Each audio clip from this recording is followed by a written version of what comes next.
Hello guys, welcome back to our channel. আজকে একটি central গভর্নমেন্টের একটি যোজনা বা একটা স্কিম বলতে পারো তোমরা 2022-এর, সেটা নিয়ে আজকে ডিসকাশন করব, যেটার নাম হচ্ছে অগ্নিপথ স্কিম। তো আমি এই নিয়ে একটা আগে ভিডিও বানিয়ে ফেলেছি। তো ওখানে দেখিয়েছিল যে এটা নোটিফাই সুন, মানে তখন ডেটটা স্টার্ট হয়নি। এখন ডেটটা স্টার্ট হয়েছে 20 জুন 2022, 12টা রাত্রিবেলা ধরতে পারো তোমরা। 21 জুন ডেটটা স্টার্ট হয়েছে। তাই নিয়ে ভিডিওটা আমি বলেছিলাম যে লিঙ্কটা এলে নোটিফাই যখন করে দেবে আমি তোমাদের জানিয়ে দেবো, সেই উদ্দেশ্য নিয়ে এই ভিডিওটা বানাচ্ছি। আমি এখানে প্রথমে এটা ডেসক্রিপশান তো দিয়েই দিয়েছি, তাও আরেকবার একটা শর্ট ডেসক্রিপশান তোমাদের দিয়ে দেবো, এবং কীভাবে ফর্ম ফিল আপ করবে এবং কী কী এলিজিবিলিটি ক্রাইটেরিয়া সমস্ত কিছু এই ভিডিওতে আমি ডিসকাস করব। চলো ভিডিওটি স্টার্ট করা যাক। অ্যাট ফার্স্ট এখানে কি নেম বলেছে, পোস্টার নাম এই মাত্র বললাম, অগ্নিপথ স্কিম 2022। ঠিক আছে, এবার পোস্ট ডেট এটা বলেই দিয়েছে 21 জুন। ধরো 20 জুন 2022 রাত্রিবেলা ছেড়েছে, ধরো 21 জুন ছেড়েছে। ঠিক আছে, এবার শর্ট ইনফরমেশনের মধ্যে এখানে দেখো কি বলেছে, Indian navy, Indian force, Indian army recruitment to the post of Agniveer to be done under Agnipath scheme 2022। যারা এই স্কিমটার জন্য অ্যাপ্লাই করবে তারাই এই জবটার জন্য eligible. A press release has been issued in which 46,000 post will be required this year। মানে একটি বছরে 46,000 পোস্ট রিক্রুট করবে সরকার। এখানে আর্মি অথবা arm force recruitment youth whose age between 17.5 বছর থেকে 23 বছর and minimum qualification is 10th pass can participate this recruitment. মানে এখানে যারা দুটো জব বেরিয়েছে, একটা হচ্ছে আর্মির ক্ষেত্রে আর একটা হচ্ছে আর্ম ফোর্স মানে এয়ারফোর্সদের ক্ষেত্রে। তো এখানে বলেছে নোটিফাই করেছে তারা, আর এখানে এজটা হতে হবে 17.5 to 23 ইয়ার্স, মানে 17.5 বছর থেকে 23 বছরের মধ্যে হলেই তারা অ্যাপ্লাইয়ের জন্য এলিজিবল। এবার নেক্সট আসছি কী কী ক্রাইটেরিয়া বলেছে। অ্যাপ্লিকেশন ফিয়ের ক্রাইটেরিয়া কী বলেছে, জেনারেলদের জন্য কোনো টাকা নিচ্ছে না এবং এসসি এসটিদের জন্য কোনো টাকা নিচ্ছে না। ঠিক আছে, আর এই স্কিমটা অ্যানাউন্স করেছিল অনেক দিনই আগে, 14/6/2022, কিন্তু অ্যাপ্লিকেশন কবে থেকে হবে সেটা কিন্তু এখনও বলে দেয়নি। ঠিক আছে, তোমাদের এটাই বলেছিলাম, যদিও আজকে এটা দিয়েছে। মিনিমাম এজ হচ্ছে 17.5 বছর এবং ম্যাক্সিমাম এজ হচ্ছে 23 বছর। এখানে দুবার দিয়েছে বলে রিপিট করলাম। এখানে পোস্ট নেম দেখো, অগ্নিভার্স আর্ম ফোর্স, যেটা 46,000 টোটাল আছে, যেখানে নেভি আর আর্মি এয়ারফোর্স মানে দুটো মিলিয়ে 46,000। এখানে এলিজিবিলিটি ক্রাইটেরিয়া 10th পাস থাকলেই হবে। ঠিক আছে, এবার এটা একটা তোমাদের শর্ট একটা ফর্মে বললাম। এবার পুরোটা ডেসক্রিপশান দিচ্ছি তোমাদেরকে যে এই স্কিমটা আসলে কী। দেখো, detail brief Agnipath scheme for enrolment in Indian air force বা আর্ম ফোর্স। এখানে বলেছে Agnipath is a new HRs management scheme for arm force. Candidates inducted through this scheme will be called Agniveers. মানে এই স্কিমটার জন্য যারা অ্যাপ্লাই করবে এবং এই স্কিমের সাহায্য থেকেই তারা জব পাবে, এটাকেই বলছে অগ্নিভার্স scheme. This Agniverse, once enrolled into the Indian Air Force, will be government under the Air Force Act 1950। মানে এখানে বলেছে যে সমস্ত অগ্নিভার্স একবার এখানে ইন্ডিয়ান এয়ারফোর্সের জন্য যদি এই স্কিমটা এনরোলমেন্ট করে, তারা এই এয়ারফোর্সের জন্য পুরোপুরি গভর্নমেন্টের সরকারের আন্ডারে তারা 1950 ধারা অনুযায়ী for a period of 4 years যারা এতে এই অগ্নিভার্স স্কিমে এনরোলমেন্ট করবে তারা 4 বছরের জন্য, শুধু এটা ভালো করে শোনো তোমরা, শুধুমাত্র 4 বছরের জন্য, মানে মেয়াদ হচ্ছে 4 বছরের জন্য এই জবটার, তারা এখানে এলিজিবল। ঠিক আছে, এবার endeavour will be made to enrol candidates as Agniveers from all parts of the nation utilising the contemporary technology, online star exam and associated testing methods. এটি নির্বাচন করা হবে একটি অনলাইন স্টার এক্সামের মাধ্যমে এবং একটি টেস্টিং মেথডসের মাধ্যমে। আর এখানে দেখো নেক্সট বলেছে specialised rallies and campus interviews at recognised technical institute such as industrial training institutes. মানে এখানে একটি র্যালি বেরোবে এবং তার জন্য একটি ক্যাম্পাসিং একটা ইন্টারভিউ হবে, যেখানে ট্রেনিং ইনস্টিটিউটসে NSQF এক্সেট্রা, মানে এইগুলোর মধ্য দিয়ে নির্বাচন করা হবে ক্যান্ডিডেটকে। নেক্সট বলেছে Agniveers would from a distinct rank in a IAF। এয়ারফোর্সের একটি IAF বলে একটা, যে ইন্ডিয়ান এয়ারফোর্স IAF, এর মধ্যে একটি ডিস্ট্রিক্ট র্যাঙ্ক চেক করবে তাদের, different from any other existing rank, তাদের অন্য আরেকটি র্যাঙ্কে তাদেরকে প্রদান করা হবে। ঠিক ঠিক আছে, as part of the enrolment process each Agniveers will be required to formally accept all terms and condition of the Agnipath scheme for personal below the age of 18 years. মানে শুধুমাত্র ওখানে যেমন বলেছিলাম 17.5 বছর থেকে 23 বছরের মধ্যে হতে হবে, আর এখানে সেটা বলেছে personal below of age 18 years, 18 বছরের নিচে হলেই তারা এখানে অ্যাপ্লাই করতে পারবে। তোমরা দেখো 3 নম্বর পয়েন্টটা যেটা বলেছে, দেখো 3 নম্বর পয়েন্টটা আমি ব্লু মার্ক করছি, post of the period of 4 years. এটাই সবচেয়ে বাজে লাগছে, যেখানে বলেছে যে post of the period of 4 years, মানে এটা শুধুমাত্র 4 বছরের জন্যই মানে একটা job. All omnivores will go back to the society, however, based on organizational requirements and policies promulgated by the IAF. Omnivores who have existed will be offered an opportunity to apply to enrollment in the IAF in the regular cadre. The skill gained by each omnivore will be captured in a certificate to form part of this resume.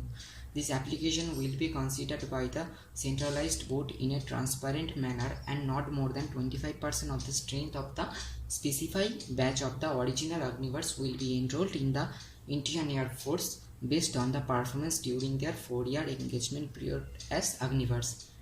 এখানে বলতে চাই যে এটির মেয়াদপূর্ব চাকরিটির মেয়াদ পূর্ব হচ্ছে 4 বছর, এবং এখানে সমস্ত 4 বছর ধরে ট্রেনিং করাবে এবং তারা তোমাদেরকে টাকাও প্রোভাইড করবে, এবং 25% যারা নট মোর দ্যান 25% যারা পিপল থাকবে তাদের একটি স্পেসিফিক ব্যাচ তৈরি করে তাদেরকে একটি ট্রেন করা হবে। ঠিক আছে, তারা জব করছে কিন্তু তাদের মধ্যে ট্রেন করা হয় এবং তাদের 4 বছর পর তাদের একটি সার্টিফিকেট প্রদান করা হবে, যেটা মেয়াদ পূর্ব হচ্ছে 4 বছর পরেই তাদের সার্টিফিকেটটা প্রদান করা হবে, তার আগে করা হবে না। এটাই বলেছে 3 নম্বরে। 4 নম্বরে দেখো, Agniveers will not have any right to be selected for further enrolment into the armed force will be the exclusive jurisdiction of the government. The enrollment of the mechanical tradesmen will be available only to those personnel who have completed their engagement period as Ognivores. মানে এটা সেরকম কিছু বলতে নেই, যে এখানে তারা আগে যারা এনরোলমেন্ট করবে সেই বুঝেই তাদের এয়ারম্যানের একটি ক্যাডার পোস্টের ক্ষেত্রে মেডিকেল ট্রেডসম্যান কিছু কিছু যারা লাগবে, যারা যেভাবে অ্যাপ্লাই করবে তাদের সেইভাবেই নির্বাচন করা হবে। 5 নাম্বারটা দেখো, এলিজিবিলিটি বলেছে অল ইন্ডিয়া অল ক্লাসেস, মানে যারা 10 পাস আছো, যারা CBSE বোর্ড বা WBSE বোর্ড যেই বোর্ডের আন্ডারে থাকো না কেন, মানে সমস্ত কেউ অ্যাপ্লাই করতে পারবে। এখানে দেখো কী বলেছে 6 নাম্বার পয়েন্টটা, age limits, educational qualification and physical standard. তো আমি এটা আগে ডিসকাস করে দিয়েছি ভিডিওতে যে এজ লিমিট কী হবে না হবে, তো তোমরা সবাই জানো। এখানে এবার মেডিকেল স্ট্যান্ডার্ডসের ক্ষেত্রে দেখো, এখানে 7 নম্বর পয়েন্টটা দেখো আমি মার্ক করে দিচ্ছি। এই পয়েন্টের ক্ষেত্রে বলেছে Agniveers will have to meet the medical eligibility condition laid down for enrollment in the Indian Air Force as applicable to respective categories trades। মানে যেরকম কোয়ালিফিকেশানে এলিজিবিলিটি যার ক্রাইটেরিয়া যার যেরকম থাকবে, মানে কারো যদি 10th পাস থাকে, কারো যদি 12th পাস থাকে, বা কারোর আরও যদি হায়ার এডুকেশন করা থাকে, তারা যদি এই ফর্মটির জন্য অ্যাপ্লাই করে, তারা সমস্ত মানে এলিজিবিলিটি ক্রাইটেরিয়া দেখে তারা সমস্ত জায়গায় জব পাবে আর কি। এখানেই দেওয়া আছে যে এলিজিবিলিটি কন্ডিশন লেট ডাউন, ঠিক আছে। এবং মেডিকেল ক্যাটাগরির ক্ষেত্রে engagement after being placed on medical category, মানে এইগুলো তোমাদের প্লেসমেন্টে হবে মেডিকেল ক্যাটাগরি, তারা যারা মেডিকেল ক্যাটাগরিতে যারা উত্তীর্ণ হবে তারাই এখানে ঠিক যারা যেরকমভাবে মেডিকেল ফিটনেস যাদের যেরকম থাকবে তারা সেইভাবেই জবের অপরচুনিটিটা তোমরা পাবে।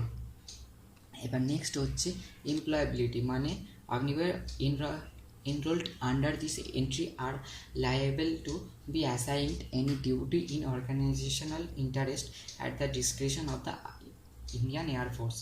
ঠিক আছে, এটা এমপ্লয়াবিলিটিটা বলেছে যে নিচে দেওয়া আছে যে এই ডিউটি পারপাসে কী কী তোমরা ইন্টারেস্ট পাচ্ছ বা কী কী ডিক্রিয়েশন পাচ্ছ, মানে তোমাদের কী কী মানে প্রফিট হচ্ছে এটা করে, এগুলো সব কিছু নিচে দেওয়া আছে, যেগুলো আমিও একটু পরে ডিসকাস করছি। হোয়াট ইজ ইউনিফর্ম, এখানে দেখো 9 নম্বর পয়েন্টে uniform, to encourage and recognise dynamism of youth a distinctive insignia will be worn by Agniveers on their uniform during their engagement period. ঠিক আছে, এবার বলেছে অনার্স অ্যান্ড অ্যাওয়ার্ডস, মানে কী কী সক্ষমতা তোমরা গ্যাদার করতে পারবে এখান থেকে। Ognivores will be entitled to honors and awards as per extant guidelines governing the subject for the IAF. এখানে তোমরা একটা ওরা বলেছে যে এই পোস্টটির পর গেলে কী কী মানে তোমরা মানে ফেসিলিটি পাচ্ছ সেই সম্বন্ধে এখানে অনেক কিছু ডিসকাস করেছে, ঠিক আছে।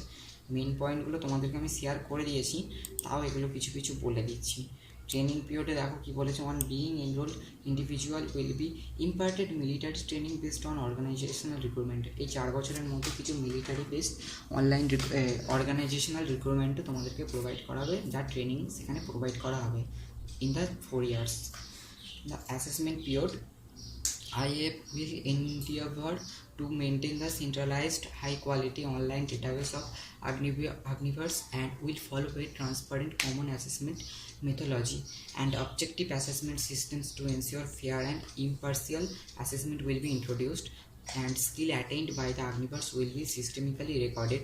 Broad guidelines will be formed before the appointment of the first batch Agnivers, and the same along with any subsequent change would be circulated.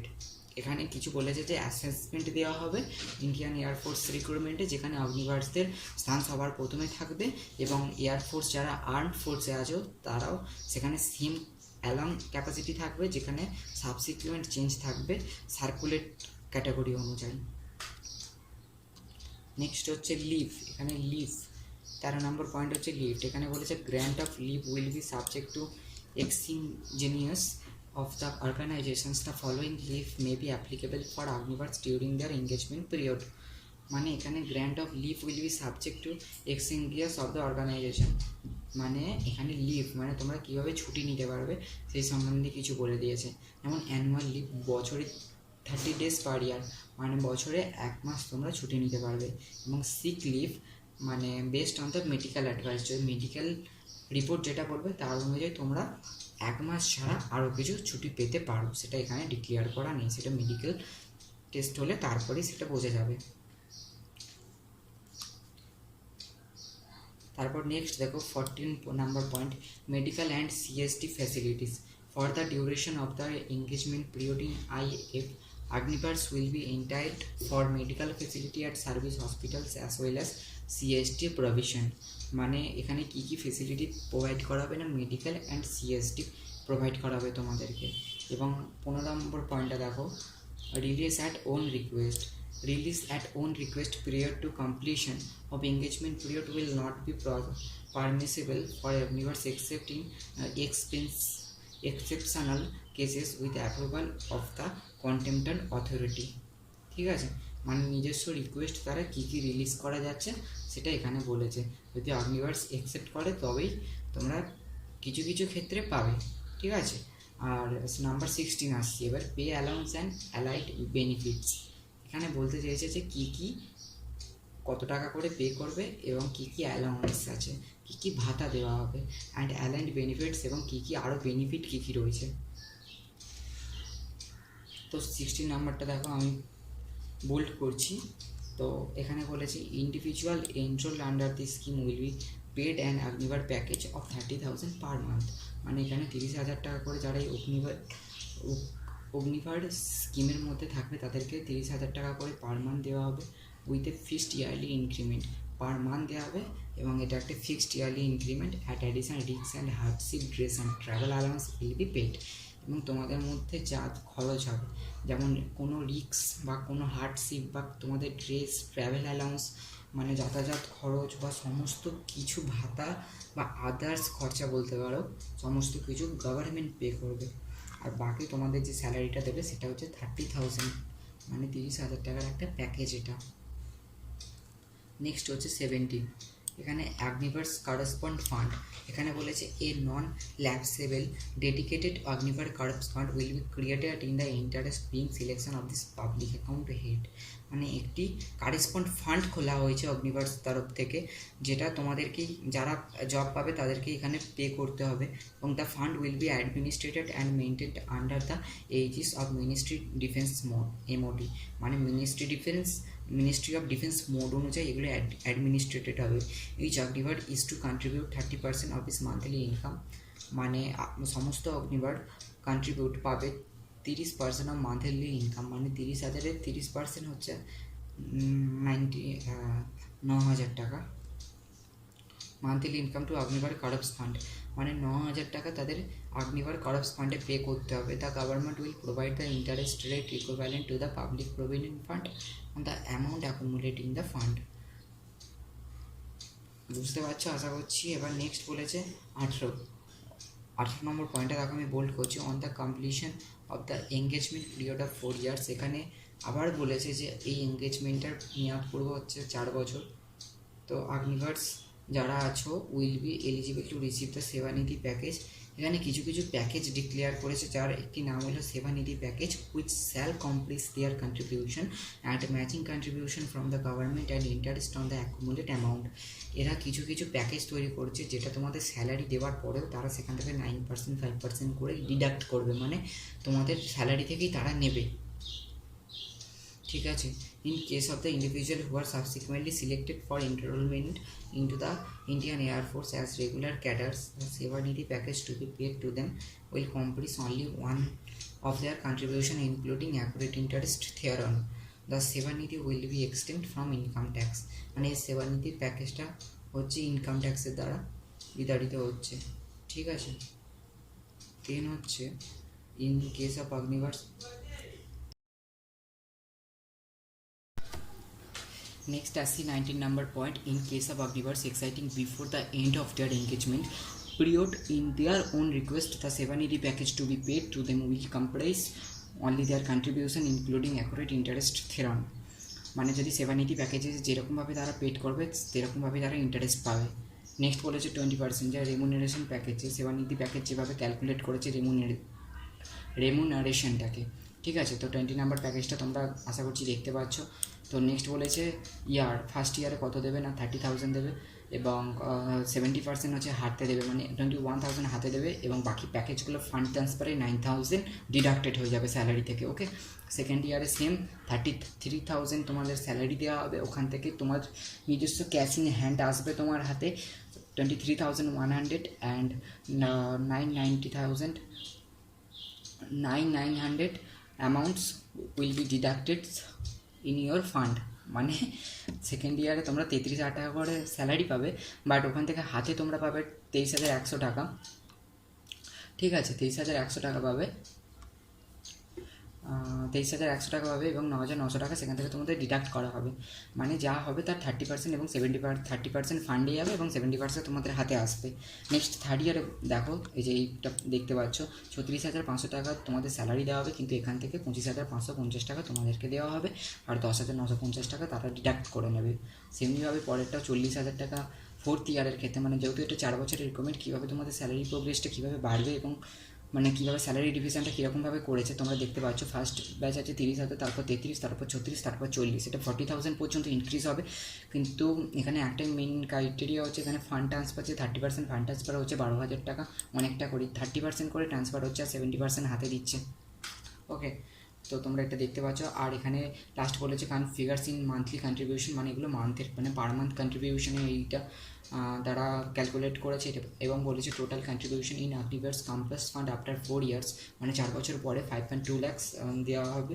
R exit after 5 মানে 4 ইয়ার 4 বছর করার পর 10.4 মানে 10,04,000 টাকা সেবানিধি প্যাকেজ দেওয়া হবে, ঠিক আছে। অ্যাবসোলিউট অ্যামাউন্ট ইনক্লুড ইন্টারেস্ট, মানে তোমরা যে 10 লাখ টাকা মানে একটা টাকা তোমাদেরকে, মানে তোমরা ছাড়লে একটা বড় অ্যামাউন্ট টাকা দিয়ে দেবে, ঠিক আছে, যেটা সেবানিধি প্যাকেজ থেকে অ্যাবসোলিউট অ্যামাউন্ট। এবার নোট 1 কি বলেছে, Agniveers will not be required to contribute to any provident fund of the government, মানে এটা will not be required, Agniveers will not be, এটা কোনো প্রভিডেন্ট ফান্ড থেকে দেওয়া হচ্ছে না, ঠিক আছে। There shall be no entitlement to gratuity and any kind of pensionary benefits in the case of the Agniveers, ঠিক আছে। এখানে কোনো অগ্নিভার্স বেনিফিটও করছে না, এরকম কিছু একটা লেখা রয়েছে এখানে। এবং বলেছে পেমেন্ট মডেলিটি সেবানিধি প্যাকেজ, এটা কীভাবে পেমেন্ট করবে, এদের পেমেন্ট প্রোগ্রেসটা একবারটি দেখে নাও। 2 option of to receive the Seva Nidhi package will be provided to each Agniveer with an aim to provide financial loan to self employment entrepreneurships through a bank guarantees, as also to meet immediate or incidental expenses on exist. Details will be issued separately by GOI।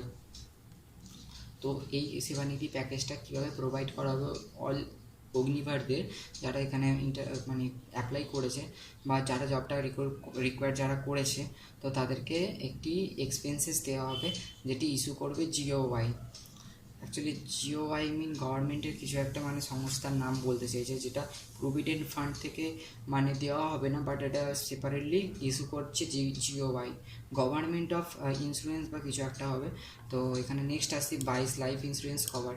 মানে এত কিছু যে আমি তোমাদেরকে পয়েন্টগুলো বলছি, এত কিছু যে মন দিয়ে শোনার কিছু নেই। তোমরা মেন যদি তোমাদের ইচ্ছা থাকে যে 4 বছরের এই স্কিমটার জন্য অ্যাপ্লাই করবে, এটা শুনতে 4 বছর লাগলেও এটা একটা প্রাইভেট জবের ক্ষেত্রে, হ্যাঁ 10 বছরের মাইনে তোমাদেরকে দিচ্ছে, 4 বছরে 10 বছরকার মাইনে দিচ্ছে, ঠিক আছে। শুনতে এটা একটু হলেও ঠিক আছে। তোমরা যদি যাদের করার ইচ্ছা তারা যদি সেই টার্গেটটা সেই লেভেলে রাখে যে আমাকে এটা পেতে হবে, তাহলে এই যে আমি পয়েন্টগুলো পড়ছি এগুলো জাস্ট পয়েন্ট, এগুলো তোমরা জবে জয়েন করলেও তোমাদেরকে এগুলো নোটিশ দেওয়া হবে, ঠিক আছে। মেন আমি যে পয়েন্টগুলো তোমাদেরকে একটু আগেই বলে দিয়েছি, ঠিক আছে। একটু তোমরা পেছনে ফেরালেই ভিডিওটা তোমরা দেখতে পাবে যে আমি মেন ক্রাইটেরিয়া যেগুলো বলেছি সেগুলোর ওপর বেস করলে তোমরা এই জবটা পাওয়ার অপরচুনিটি 100%। বাট এই যে এই নোটিশগুলো আমি জাস্ট এগুলো ডিক্লেয়ার করছি যে এর মধ্যে কী কী অ্যাডভান্টেজ এবং কী কী ডিসঅ্যাডভান্টেজ আছে, ঠিক আছে। বাট আমার মনে হয় এগুলো বেশি শোনার থেকে আগে যে এগুলো আমি বলে এসেছি সেগুলোর ওপর, এবং লাস্টে আমি কিছু জিনিস দেখিয়েছি যে ফর্মটা কীভাবে করবে না করবে, তো লাস্টে কিছু ডিটেলিং করেছি, সেগুলোর ওপর বেশি কনসেন্ট্রেট করলে আমার মনে হয় আরও বেটার হবে যারা এই ভিডিওটি দেখছে। সো আমি নেক্সট, তাও আমি যেহেতু আমি ইউটিউবার, অ্যাজ এ ইউটিউবার আমার সব কিছু ডিটেলিং বলা উচিত, সেই হিসাবে আমি পুরোটাই আমি বলছি। চলো সেকেন্ড মানে নেক্সট পয়েন্ট হচ্ছে 23, compensation of death. In case of death the following will be admissible to next of kin from the Agniveer corpus fund. মানে যদি কেউ ওখানে সাপোজ কেউ মারা গেল, দেন ওটা অগ্নিভার্স কার্পাস ফান্ড থেকে সেটা তাদেরকে কিছু মানি ডিডাক্ট করা হবে। আর এখানে insurance covers as accessible as per paragraph 22 above. এখানে 2022-এর একটা কন্ট্রিবিউশনে লাইফ ইন্স্যুরেন্স বলেছে 48 লাখ টাকা। যদি কারোর একটু কোনো অসুস্থতা থাকে, ঠিক আছে, তাহলে তাকে 48 লাখ টাকা পর্যন্ত গভর্নমেন্ট ইন্স্যুরেন্স দিতে অ্যাকসেপ্টেবল, ঠিক আছে। তো ভালো জব, খারাপ না, ঠিক আছে। এবার হবে, এটাই হচ্ছে বড় ব্যাপার, ঠিক আছে। এটা প্রাইভেট জব করলে প্রাইভেট জবের থেকে হয়তো একটু ডিসঅ্যাডভান্টেজ আছে, যেমন সারা বছর গিয়ে মাত্র 1 বছর ছুটি, একদম 1 বছর কি ছুটি বলছি, 1 মাস ছুটি। তারপর শরীর খারাপ হলে সেটা ফিটনেসের ওপর তারা ডিপেন্ড করছে, সেই অনুযায়ী স্যালারিটাও মানে আমার মনে হয় ভালোই দিচ্ছে এই বাজারে, ঠিক আছে। কিন্তু এটাই সবচেয়ে বাজে ব্যাপার লাগছে যে 4 বছর পর যদি কেউ 4 বছর পর তো তার একটা এজ হবে, তখন সে কোথায় জয়েন হবে, এটা একটা মেন একটা ক্রাইটেরিয়া লাগছে আমার। তো নেক্সট বলছি compensation for disability. In case an individual in placed in the permanent low medical category, the authorities will access the percentage of disability and attributability. Such personnel will be discharged from IAF on the medical grounds post payment of lump sum compensation as per details listed para 28 below. মানে এটা কীভাবে compensation বা ছাড় দেবে disability person, কীভাবে medical ক্যাটাগরিতে তারা করছে, তার সেই মেডিকেল গ্রাউন্ডসের পেমেন্ট ওটা 28 নাম্বার পয়েন্টে দেওয়া আছে। চলো 28 নাম্বার পয়েন্টটা আগে দেখে নিই। 28 নম্বর পয়েন্টটা বলা হয়েছে যে the extent of the disability or functional incapacities shall be determined in the following manner for the purpose of computing the disability compensation. এখানে বলেছে যে percentage of disability as finally accepted between 20% and 49%। আর এখানে বলেছে percentage to be recount for computing disability compensation 50% দিচ্ছে, between 50% and 75%। মানে আমি second প্যারাটা B, এখানে বলছে 50% অ্যান্ড 75%, যেখানের মধ্যে 70% ডিসেবিলিটি কম্পেনসেশন দেওয়া হচ্ছে। আর বিটুইন 76 থেকে যারা 100-এর মধ্যে আছে তাদের 100%ই এখানে ম্যাচিওর করছে, ঠিক আছে। তারপর আমরা এবার আসি 26, এক্স অগ্নিভার্স এন্ট্রাল ফর দ্য 4 ইয়ার্স। মানে যা 4 বছর অগ্নিভার্সদের জন্য কীভাবে সিলেক্ট করা হচ্ছে, মানে কী সিলেক্ট করছে। Ex Agniveers who are selected to be enrolled in IAF as regular cadre on completion of 4 years, 4 বছরের মেয়াদ যারা সম্পূর্ণ কমপ্লিট করেছে, will be govern by the existing term and condition of service of airman in CS in the Indian air force as amended from the to time.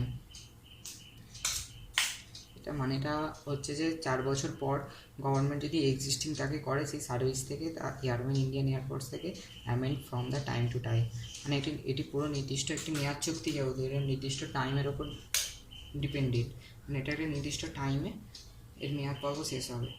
এবার বলেছে ক্যাটাগরিজেশনস of date. আমি 27 নম্বর পয়েন্টটা বলছি। ক্যাটাগরিজেশন অফ ডেট বলতে এখানে আর date of the purpose of provision of financial benefits to Agniveers will be categorised as follows. এখানে কটা ক্যাটাগরি আছে একবার দেখে নাও। এখানে category X category, Y category and Z category রয়েছে। এখানে এক্স ক্যাটাগরির ক্ষেত্রে কী বলেছে একবার দেখো।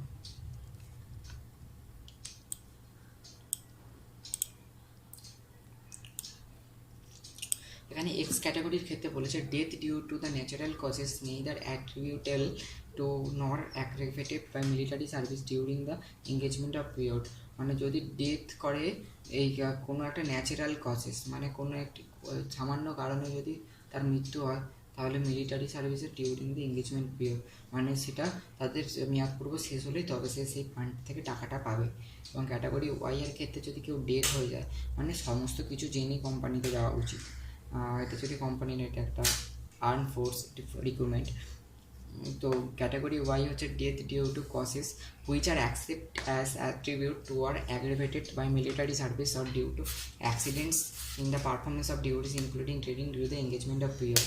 মানে এক্স ক্যাটাগরি ওয়াই ক্যাটাগরির ক্ষেত্রে যদি কারোর কোনো একটা অ্যাক্সিডেন্টালি কারোর যদি মৃত্যু হয়, মানে গাড়ি কোনো অ্যাক্সিডেন্টাল কোনো দুর্ঘটনায় যদি কারোর মৃত্যু হয়, দেন সেই duty training during the engagement of period, মানে সে সেই প্রভিশনটা পাবে তার ডিউটি যখন শেষ হবে তার নির্দিষ্ট পিরিয়ডের মধ্যে, তার আগে কাউকে কিছু প্রোভাইড করা হবে না। ঠিক আছে। আর ক্যাটাগরি জেড ক্যাটাগরিতে কী বলেছে দেখো, সি জেড ক্যাটাগরি হচ্ছে during the engagement period death due to acts of violence অথবা অ্যাটাক বাই টেরোরিস্ট, যদি কোনো টেরোরিস্ট দ্বারা কেউ অ্যাটাকড হয়ে যায়, anti-social elements enemy during borders skirmishes, where pieces keeping operation, aid to civil power, etc., and during operational preparation and training for war, including battle initiation training exercises and accidental death due to natural calamities, operations specially notified by the government, etc. মানে যদি কারোর কিছু এতেও death হয়ে যায় কোনো কারণে terrorist দ্বারা, দেন তাদেরকে নির্দিষ্ট মেয়াদ পূর্বের পরে তাদেরকে সেই প্রভিডেন্ট ফান্ড থেকে টাকাগুলো পে করা হবে, তার আগে করবে না, সেটা অ্যাক্সিডেন্টালি হোক বা যাই হোক। ঠিক আছে। এটা specially notified by the government, এটা গভর্নমেন্ট স্পেশালি নোটিফাইড করেছে। নেক্সট আছে কম্পিউটেশন এক্সটেন্ড ডিসেবিলিটি, এটা তোমাদেরকে এইসবে বলে দিলাম। এবার কীভাবে পেমেন্ট করবে এটা একবার দেখে নাও। এখানে ক্যাটাগরি অনুযায়ী বলেছে কি, death during engagement period of bonafide duty category Y Z ক্যাটাগরির ক্ষেত্রে যারা মানে মারা যাবে তাদের insurance cover of Rs 48 lakh 48 lakh টাকায় ক্ষতিপূরণ, মানে ক্ষতিপূরণ আর কেউ মারা গেলে আর তার ক্ষতিপূরণ বলা যায় না সেটা, তা 48 লাখ টাকা দেওয়া হবে। One time ex gratia 44 lakhs, মানে এক টাইমে 44 লাখ টাকা দেওয়া হবে।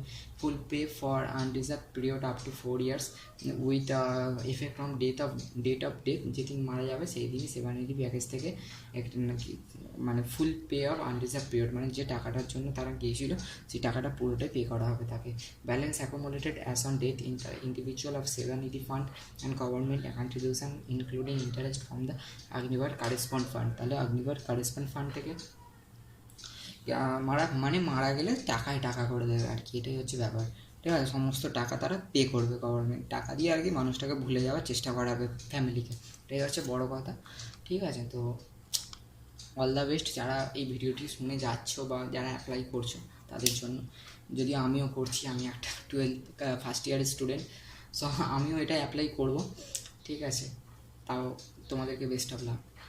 তারপর নেক্সট বলেছে এক্স ক্যাটাগরির ক্ষেত্রে হচ্ছে ইন্স্যুরেন্স কভার 48 লাখ, যারা ওয়াই ক্যাটাগরিদের ক্ষেত্রে আছে তাদের 48 লাখ যেমন দিয়েছে, এদেরকেও ইন্স্যুরেন্স কভার 48 লাখ, মানে এটা অল ক্যাটাগরি থেকে 48 লাখ দেওয়া হবেই।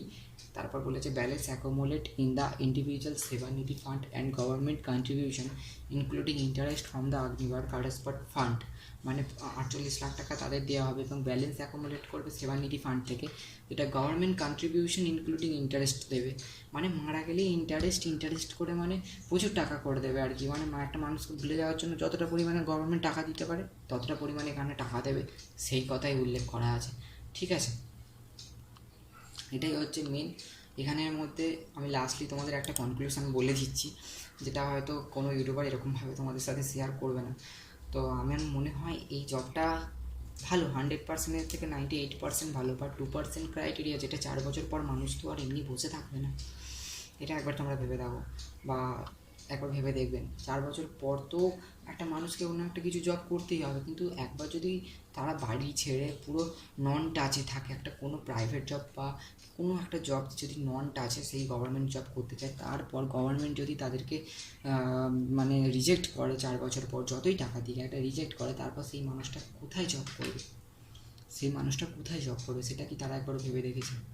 হয়তো মাঝি তারা একটা সার্টিফিকেট দেবে আমার, হ্যাঁ, এবার 2%-এর মধ্যে যেটা হচ্ছে তারা অনেক টাকা দিচ্ছে, স্যালারি অ্যামাউন্ট ভালো, অনেক স্কিম দিচ্ছে, যেখানে লাইফ ইন্স্যুরেন্স থেকে শুরু করে সমস্ত কিছু স্কিম দিচ্ছে, নিজস্ব খরচা, যাবতীয় খরচা দিচ্ছে।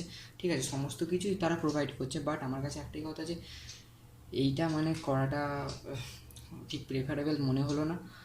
তাও যাদের দরকার তারা তো করবেই, আর অনেকে আর্মি লাভার যারা আছে, এত পোস্ট দিচ্ছে একটা মানে সরকারি চাকরি, একসাথে 1 বছরে এত পোস্ট, মানে ভালোই একটা ব্যাপার। তো আমি তো অ্যাপ্লাই করছি, তোমরাও অ্যাপ্লাই করো। এবং নেক্সট আসি কীভাবে ফর্মটা একবার দেখে নাও তোমরা, এক নজরে ফর্মটা কীভাবে ফিল আপ করবে আমি বলছি, কিন্তু একবার ফর্মটা তোমরা দেখে নাও। দেখো এখানে কী বলেছে, ইম্পর্টেন্ট নোটিস ফর ক্যান্ডিডেটস, এটা কীভাবে তোমরা ডাউনলোড করবে, ক টাকা লাগবে, এটা একটা শর্ট নোটিস করে তারা দিয়েছে। এবং এটাও বলে দিয়েছে যে এডুকেশনাল কোয়ালিফিকেশান কত নাম্বার লাগবে, এটা হচ্ছে মেন জিনিস, যেটা হচ্ছে তোমরা একবার মেন জিনিসটা দেখে নাও। এডুকেশনাল কোয়ালিফিকেশান আমি বলেছিলাম যে 10th পাস হলেই হবে, বাট এখানে যাদের সিবিএসসি বোর্ড বা অন্যান্য বোর্ড আছে তাদের তো আগে থেকে কমার্স বা অন্য সাবজেক্ট থেকে থাকে 10-এ, তাদের ক্ষেত্রে কী বলেছে দেখো, যদি ক্যান্ডিডেটস যদি 10+2 বা equivalents with mathematics, physics, English from an education board থেকে যদি করে থাকে with 50% marks accumulate in English, মানে যদি তারা সমস্ত সাবজেক্টে 50% মার্কস যদি পেয়ে থাকে, এবং অতি অবশ্যই 50% মার্কস বা নাম্বারস ইংলিশেও থাকতে হবে, তবেই তারা এলিজিবেল। অথবা past 3 years diploma course in engineering, mechanical, সেটা যে কোনো স্ট্রিমেই হোক না কেন, তারা এলিজিবেল এই পোস্টের জন্য, পাস্ট 3 ইয়ার ডিপ্লোমা। তো I am A diploma students. তো আমি এখানে ডিপ্লোমার ক্যাটাগরিতে যেমন আমি ফর্মটা ফিল আপ করবো, যারা এখানে 10 পাস আছো বা 12 পাস আছো, সেমনি তারা সেই এলিজিবিলিটি ক্রাইটেরিয়া অনুযায়ী ফর্মটা ফিল আপ করো। অথবা past 2 years vocational course with non vocational subject physics and maths from state educational board council which are listed in with 50% marks in aggregated 50% marks. যারা ভোকেশনাল যারা আছে, ভোকেশনাল কোর্স করেও তো অনেকে জয়েন আছো, যারা ভোকেশনাল কোর্স করে যারা জয়েন আছো তারাও এখানে এলিজিবল। ঠিক আছে, এখানে অনেক কিছুই আছে, এখানে মিনিমাম 10th পাস হলে তোমরা আরামসে তোমরা এখানে ফর্মটা ফিল আপ করতে পারো এবং জবটা নিতে পারো। ঠিক আছে, তো তোমাদেরকে হয়তো সব চ্যানেলে এরকম নোটিশ দিচ্ছে, তো আমি তোমাদেরকে অ্যাডভান্টেজ ডিসঅ্যাডভান্টেজ সব কিছু তোমাদেরকে একটি ভিডিওর মধ্যে ডিসকাস করার চেষ্টা করলাম। এবার নেক্সট আসছি কীভাবে ফর্মটা তোমরা অ্যাপ্লাই করবে। ফর্মটা তো শুধু জানলেই হবে না, ফর্মটা এবার অ্যাপ্লাই করতে হবে। ফর্মটা কীভাবে অ্যাপ্লাই করবে দেখো, আমি অফিসিয়াল ওয়েবসাইটে চলে এসেছি, দেখো দেখতেই পাচ্ছ। তো আমি নিচে লিঙ্ক দিয়ে দিচ্ছি তোমরা কীভাবে ফর্মটা ফিল আপ করবে, বাট এখান থেকে ফর্মটা ফিল আপ করা যায়।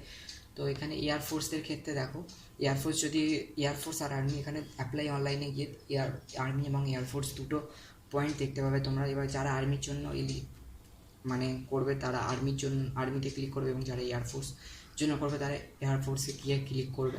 তো আমি দুটো লিঙ্কই আমি আমার চ্যানেলের ডেসক্রিপশনে আমি দিয়ে রাখছি, এবং এই নিয়ে একটা আলাদা ভিডিও বানিয়ে দিচ্ছি। ঠিক আছে, তো এয়ারফোর্সের ক্ষেত্রে এখানে কী কী এলিজিবিলিটি ক্রাইটেরিয়া দিয়েছে, যে এখানে শুধুমাত্র আমি ফর্মটা ফার্স্ট তোমাদের দেখেছি, কিন্তু এখানে যেটা বুঝলাম সেটা হলো এখানে যে এলিজিবিলিটি ক্রাইটেরিয়া দিয়েছে সমস্ত কিছু সমান নয়। যেমন ফার্স্ট আছে অগ্নিফায়ার রিকোয়ারমেন্ট, এখানে বলেছে নো ফিস, সমস্ত নীল দেখাচ্ছে, জেনারেল আর SC/ST ক্যাটাগরিদের ক্ষেত্রে সমস্ত নীল দেখাচ্ছে। বাট এখানে ইন্ডিয়ান এয়ারফোর্স আর ইন্ডিয়ান আর্মির ক্ষেত্রে যে অ্যাপ্লিকেশন ফিটা যারা ওরা কন্ডাক্ট করেছে, সেখানে জেনারেলদের ক্ষেত্রে 250 অ্যান্ড SC/STদের ক্ষেত্রে 250। মানে এখানে there are no divisions any others caste, মানে এনি কাস্ট, মানে কোনো কাস্টের ক্ষেত্রে এরা কোনো এক বিচার বিবেচনা করেনি। এখানে জেনারেলদের ক্ষেত্রে 250 এবং এসটি এসটিদের ক্ষেত্রে 250 টাকা করে এটা ধার্য করেছে, এবং বাকি সমস্ত কিছুই সেম, সেরকম কোনো কিছু নেই, সমস্ত কিছুই সেম। আর এক্সাম ডেট হবে 24/7/2022, ঠিক আছে। পরের মাসে একটা এক্সাম ডেট হবে, এই এক্সামে পাস করলে তবেই তারা এলিজিবল। এবং আর্মিদের ক্ষেত্রে এই যে তোমরা দেখতে পাচ্ছ এখানে এই যে আর্মি রয়েছে, যে আর্মি, এই আর্মি ক্যাডেটের জন্য 250 টাকা করে না এখানে ফিটা। দুটো ফর্মের ক্ষেত্রে, আর্মি এবং এয়ারফোর্স, এই দুটো ফর্মের ক্ষেত্রে শুধুমাত্র ফি যে টাকাটা প্রদান করা হবে সেটাই শুধুমাত্র একটু ডিফারেন্স অ্যামাউন্ট, একটার হচ্ছে 250 টাকা। আর আর্মিদের ক্ষেত্রে একবার দেখে নেওয়া যাক কত টাকা করে। আর্মিদের ক্ষেত্রে কোনো টাকাই নিচ্ছে না, ঠিক আছে। জেনারেলদের ক্ষেত্রেও নীল, এসসি এসটিদের ক্ষেত্রেও নীল, এবং ইডাব্লিউএস এবং সমস্ত ওবিসি এবং সমস্ত ক্যাটাগরিদের নীল, ঠিক আছে। আর এখানে দু রকম এলিজিবিলিটি ক্রাইটেরিয়া রয়েছে, ওটা তো মিনিমাম 10th পাস করলে হবেই। কিন্তু আর্মিদের ক্ষেত্রে দেখো, জিটি অল আর্মস অগ্নিভার্স রিকমেন্ডের ক্ষেত্রে ক্লাস 10 থাকতে হবে, ম্যাট্রিক্স মার্কস মিনিমাম 45% থাকতে হবে, এবং মিনিমাম 33%। এটা একটু তোমরা খেয়াল করো, আমি এটা বলেছিলাম যে 10th পাস থাকলেই তারা এলিজিবল, বাট এখানে সেটা নয় যে 10th পাস করলো মানে তারা এলিজিবল, সেটা কিন্তু নয়। এখানে পার্সেন্টেজ হচ্ছে 45% marks with matric and minimum 33% each subject, প্রত্যেকটা সাবজেক্টে 33% নাম্বার থাকতে হবে। এটা সবাই তুলে থাকে আপাতত, আমি এই বিশ্বাসটা সবার উপরই আছে। 33% মার্কস থাকে এবং ম্যাট্রিকে 45% মার্কস চাই, তবে তারা তার জন্য এলিজিবল। আর আগ্নিভার টেকনিক্যাল ডিপার্টমেন্ট, যেহেতু এটা আর্মস এবং আর্মি দুটো যেহেতু আলাদা, এবং দুটোর মধ্যেও কিছু কিছু ডিভিশন রয়েছে, যেগুলো হচ্ছে Agniveers arms technical, Agniveers technical aviation department. তো এখানে অগ্নিভার জেনারেল ডিউটিদের ক্ষেত্রে class 10 matric with 45% marks and minimum 33 in each subject, প্রত্যেকটি সাবজেক্টের ক্ষেত্রে 33% করে মার্কস চাই, ঠিক আছে। এবং এটা অগ্নিভার টেকনিক্যাল ডিপার্টমেন্টের ক্ষেত্রে কী কী চাই, 10+2 intermediate exam in science stream with physics chemistry maths and English, minimum 50% marks in aggregated and 40% is subject. মানে এখানে যারা 12 পড়েছো সায়েন্স নিয়ে, সায়েন্সে আপাতত কেমিস্ট্রি, ম্যাথ, ইংলিশ, যাদের ফিজিক্স একটু 4টে সাবজেক্ট তো ম্যান্ডেটরি যাদের ছিল তারাই এখানে অ্যাপ্লাই করতে পারবে। অথবা যদি তারা 12th ক্লাস পাস্ট করে any recognised board of India with 1 year ITI course, যারা যদি 1 বছরের কোনো আইটিআই কোর্স করে, এটা করার পর যদি সে সায়েন্স না নিয়েও যদি যে কোনো সায়েন্স মানে কমার্স নিয়ে পড়েও যদি তারা আইটিআই কোর্সটা করে রাখে তবেই তারা এখানে এলিজিবল।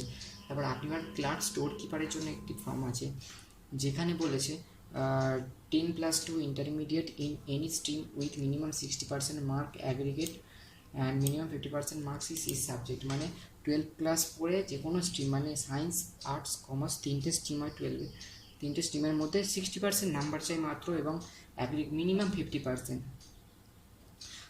60% আমি ছেড়েই দিলাম, যদি মিনিমাম কারো 50% থাকে তারা এখানে অ্যাপ্লাই করার জন্য এলিজিবল।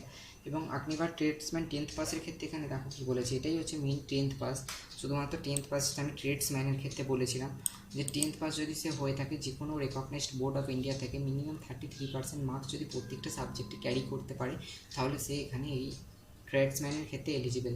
এবং অগ্নিভার ট্রেডসম্যান 8th পাস, যারা 8 পাস করেছে, এই শুধুমাত্র অষ্টম শ্রেণী যারা পাস করেছে তারাও এখানে এলিজিবল, শুধুমাত্র 33% নাম্বার চাই, ঠিক আছে। এটাই হচ্ছে একটা ব্যাপার। এখানে আর্মিদের ক্ষেত্রে কিছু দিয়েছে, যে গ্রুপ 1-এর ক্ষেত্রে কিছু রানিং এক্সপিরিয়েন্স দিয়েছে, মানে 1.6 কিলোমিটার 5 মিনিট 30 সেকেন্ডে দৌড়াতে হবে, এবং 1.6 কিলোমিটার 5 মিনিট 45 সেকেন্ডে, এবং পুল আপস 6 থেকে 9 বার করতে হবে, তবেই তারা এলিজিবল। তোমরা এবার বুঝতে পারলো মেন ব্যাপারটা। এখানে ইন্ডিয়ান আর্মি এবং ইন্ডিয়ান এয়ারফোর্স দুটোর ক্ষেত্রে দুটো শুধুমাত্র ভ্যাকেন্সি নেই, ভ্যাকেন্সির আন্ডারে অগ্নিভার জেনারেল ডিউটি, জিডিএস আর্মস আছে, তারপর সেকেন্ড আছে টেকনিক্যাল অ্যাভিয়েশনের ক্ষেত্রে কিছু পোস্ট আছে, দেন এখানে অগ্নিভার ক্লার্ক স্টোর কিপারের ক্ষেত্রে কিছু পোস্ট আছে, অগ্নিভার 10th পাসও আছে। আবার মেয়েটা জানতাম না, আমি এই ফর্মটা দেখলাম 8th পাসের ক্ষেত্রেও ফর্ম বেরিয়েছে, ঠিক আছে। তোমরা ভিডিওটা পুরোটা যারা শুনবে তারাই হয়তো বুঝতে পারবে। তারপর নেক্সট আসছি এয়ারফোর্সের ক্ষেত্রে। এয়ারফোর্সের ক্ষেত্রে শুধুমাত্র একটাই ফর্ম, যেটার এলিজিবিলিটি ক্রাইটেরিয়া হচ্ছে যদি তারা mathematics, intermediate physics, English minimum 50% তারা পেয়ে থাকে, মানে সায়েন্স নিয়ে পড়তে হবে।